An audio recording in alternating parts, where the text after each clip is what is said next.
What is going on, my fellow nerds? OperatorOtter here, and today we're going to discuss this insanity. This is a 625 quadrillion damage hit from one of my best friends Zeno, who has near perfect gear for the Shatter Quill Spiritborn build. This level of damage is accomplished by running the optimal ring, glyph, and aspect setup for min-maxing your pit-pushing ventures. So without further ado, let's get to it. Currently, there are two variants for players going for max pit pushes with their Shatter Quill Volley builds. The first version uses Ring of Starless Skies and Talon glyph.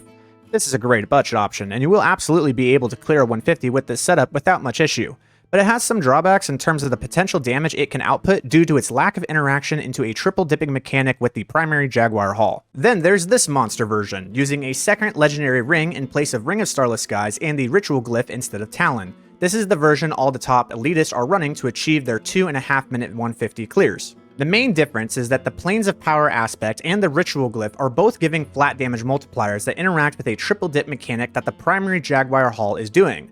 Now, because I brought up this triple dip mechanic twice now, you're probably wondering what that is. Well, let's talk about it. The primary Jaguar haul states that after hitting a target 15 times with direct damage, you will echo out 15% of the damage you have dealt in the last 0.5 seconds. If you have dealt 200 billion damage in 0.5 seconds, then you will echo out 30 billion damage. This 30 billion damage that's echoed out acts as a new source of base damage and is therefore multiplied by all applicable modifiers such as, but not limited to, the Viscous Shield legendary node. This is the double dip mechanic of the Jaguar primary haul. Now, if you do not know what Viscous Shield is doing and how large of a multiplier it is, I suggest going back to my video discussing how to hit for 100 trillion damage, and then coming back to this video to fully grasp how ridiculous this is about to become. Before we move on to discussing what the triple dip mechanic is, let's establish some rules by which the Jaguar primary haul echo damage operates under and how it is multiplied. Disclaimer: the information I'm about to give has not been verified or thoroughly tested. This is from anecdotal evidence and observation of top tier players. The rules of the primary Jaguar haul echo appear as such. Jaguar haul echo does not count towards the total damage dealt it uses to calculate the total damage dealt in 0.5 seconds, meaning it cannot amplify nor interact with itself. It cannot be modified by the following modifiers being additive or multiplicative: critical strike damage, overpower damage, specific types of damage via any non-physical or physical damage modifiers, and skill damage. It can be modified through the following damage modifiers additive or multiplicative: you deal increased damage, type of target receives more damage, all damage, damage while specific parameter. The above are known as flat damage modifiers because it increases all of your damage, not a specific type of your damage. With this knowledge, let's figure out just how much this Jaguar echo is being modified by via the flat damage modifiers. In this example, we're using my friend's parameters, and as we can see, this creates a total product by running all the multipliers across each other of a 3182 coefficient multiplier. This is the multiplier by which the Jaguar echo will be modified by. So for example, if we did a total of 500 billion damage in 0.5 seconds, then we take 15% of that value, which is 75 billion, and then multiply it by 3,182 to get 238,650 billion, or a 238.65 trillion damage echo hit. This is the double dip mechanic spoken about previously. We will be using this 3,182 multiplier coefficient for later examples in the video. Now that we understand the double dip mechanic and the parameters by which the Jaguar echo functions off of, let's talk about this, the Soothsayer's aspect. It states that killing a vulnerable enemy echoes 55% of the killing blow's damage to another nearby enemy. Because 95% of our damage is coming from the Jaguar primary haul echo double dipping mechanic, this means that most of the time the killing blow is the damage proc from the Jaguar echo mechanic that is being modified. Now remember, one of the rules to the Jaguar echo is that it cannot interact with itself, meaning the damage that the echo deals does not count towards the total damage dealt within the 0.5 seconds for its calculation. Therefore, if that 265 trillion damage hit does not count towards the total damage dealt, we cannot use it to calculate 15% of the total damage dealt within 0.5 seconds. But Soothsayer's is not a Jaguar echo. It is a separate damage instance that is merely 55% of the Jaguar echo. This means that though we cannot use 15% of the 265 trillion damage hit, we can use Soothsayer's damage. If Soothsayer is using 55% of the 265 trillion damage to hit all nearby targets, then when target 1 dies, target 2 will receive 55% of the 265 trillion damage that killed the first target. This equates to 155 trillion damage received. This 155 trillion damage is included as damage received within the 0.5 seconds that the Jaguar primary haul uses to calculate the 15% of the total damage received. So now our total damage dealt within 0.5 seconds equals our original 500 billion damage plus the 155 trillion damage proc from Soothsayers, which equals 155.5 trillion damage. The Jaguar primary haul then takes 15% of this 155.5 trillion damage, which equals 23.3 trillion damage, and uses it as the new base damage.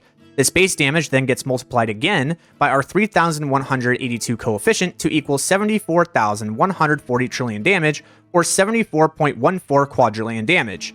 This is the triple dip mechanic of the Jaguar primary hull in tandem with the Soothsayer's aspect. As we keep improving our gear and stat lines as stated in the how to deal 100 trillion damage video, as well as include the second legendary ring, new glyph, and the planes of power aspect, we get a chart looking like this.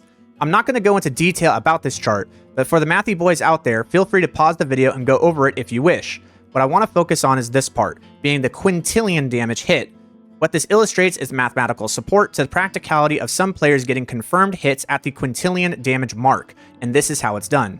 And for those curious, the damage gain we get as our quill volleys do more damage is a constant damage increase, meaning the stronger we get in our gear, we do start to experience diminishing returns in terms of our damage increase relative to the previous damage we did. Alrighty, so now we understand how this triple dip mechanic is functioning, and we obviously want to make the most of it.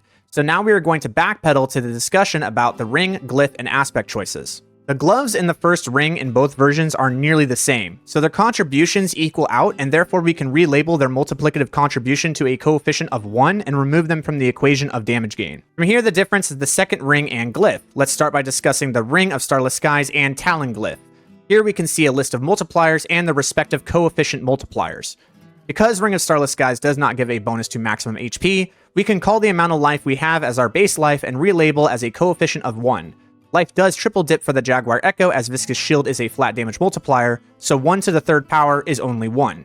Both parts of the Talon glyph multipliers affect specific types of damage, being Eagle skill damage and lightning damage, of which the Jaguar Echo is neither, so this only affects the base damage we are doing with our quills. Therefore, their multiplier coefficients are their original values being 1.15 and 1.104 respectively. Because Ring of Starless Skies does give ranks to core skills, we need to solve for our damage increase with plus ranks to core skills. Without Ring of Starless Skies, we can have a maximum of 22 ranks to Quill Volley. Each rank of Quill Volley adds 2.6% weapons damage, so our maximum damage is 80.6% weapons damage without Ring of Starless Skies. With Ring of Starless Skies having a greater affix to core skills and triple crit to the core skills, we can obtain 29 ranks of Quill Volley, which comes out to 98.8% weapons damage. We then need to solve for damage gain, which comes out to 22.6% more damage. So this means the coefficient of Quill Volley with Ring of Starless Skies now becomes 1.226. The damage we are doing with Quill Volley does not triple dip, therefore our coefficient multiplier is 1.226. Ring of Starless Skies does give resource cost reduction, as does our other ring. Because resource cost reduction functions off of a reverse multiplier, we need to solve for total resource cost reduction and apply it to the equation talked about in the previous video, being 1 divided by 1 minus total resource cost reduction. To do this, we run the shown equation here, and get a total of 63.1% resource cost reduction. Now we apply it to this equation and get 2.71 damage increase coefficient. This effect does not apply to the triple dip mechanic of the Jaguar Echo, and therefore remains as a 2.71 coefficient multiplier. Finally, there's the intrinsic damage multiplier of 50% from Ring of Starless Skies. Because this is a flat damage multiplier, it does triple dip for the Jaguar primary echo, and therefore the coefficient multiplier is 1.5 to the third power, or 3.375. Now that we have all of our coefficient multipliers, we can obtain the product of all of them, and the total coefficient multiplier equals 14.24. Alright, now let's compare that with the other version that runs a second legendary ring, the Planes of Power aspect, and the Ritual glyph. With this version, we do get an extra roll to our life total. This means our new base life is 18,134. Because life total is directly translating to damage gain, we need to calculate for our difference in life total between both versions to gain a multiplier coefficient. To do this, we perform the following equation and get a 16.7% increase in damage, or a 1.167 coefficient multiplier.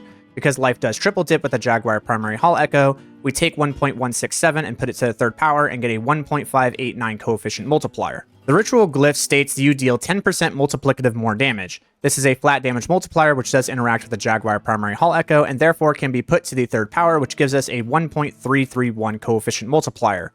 It also states that it increases our damage by 10.4% multiplicative more damage. This is also a flat damage multiplier which does interact with the Jaguar primary hull echo, and therefore can be put to the third power as well, which gives us a 1.346 coefficient multiplier. Because we already solved for our damage gain with Quill Volley using the Ring of Starless Skies version, we can set our coefficient multiplier for Quill Volley damage to 1. This is not triple dip with the Jaguar primary hull echo, and therefore remains as a coefficient of 1. With both rings running resource cost reduction affixes and tempers, we need to run the same equations as we did with Ring of Starless Skies for our total resource cost reduction amount functioning from the reverse multiplier rule. By doing so, we are able to obtain a maximum of 45.5% resource cost reduction, which equates to 83.7% multiplicative damage gain. This effect does not apply to the triple dip mechanic of the Jaguar Echo, and therefore remains as a 1.837 coefficient. Now we get to the Planes of Power aspect. Planes of Power states that you gain 6.6% multiplicative damage for each stack of ferocity. With the Duelist aspect in the Jaguar secondary hall, you can have a maximum of 14 ferocity stacks. This means that the total damage gained from this aspect is 92.4% multiplicatively. We can further increase this with Mystic Circle potency tempers in our rings, gloves, and the ritual glyph. With this, we gain a total of 93.2% bonus Mystic Circle potency, which is then applied to the 92.4% multiplier of Planes of Power to give us a total of 178.5% multiplicative damage gain, or a 2.785 coefficient multiplier. Because this is a flat damage multiplier, it does interact with the Jaguar primary hall echo, and therefore can be put to the third power, which gives us a 21.601 coefficient multiplier. Now that we have all of our coefficient multipliers, we can obtain the product of all of them, and the total coefficient multiplier equals 112.95. Our total coefficient multiplier with the Ring of Starless Skies version was 14.24, and with the other version running a second legendary ring with Planes of Power, we obtained a coefficient multiplier of 112.95. This means that the legendary ring version is doing 7.9 times more damage than the Ring of Starless Skies version, which is why all the top clear elitist boys are running this version. It is a harder version to obtain, which is why Ring of Starless Skies is a great budget option if you do not have the means to obtain it. But at the end of the day, it is vastly superior if you can obtain it. That's all I have for you. I hope that though this video is rather math intensive, it provides you the means to understand what is going on with the Soothsayer aspect and the legendary ring option with Planes of Power. If you enjoyed the video, leave a like and help me get to that 1,000 like goal. If you have any questions or concerns, please leave them in the comments below, or join my Discord or stream when I go live and ask anything there as well. Links are in the description below. Build planners are also given in the description if any of you are interested. Have a wonderful day, ladies and gents. I'll see you in the next one.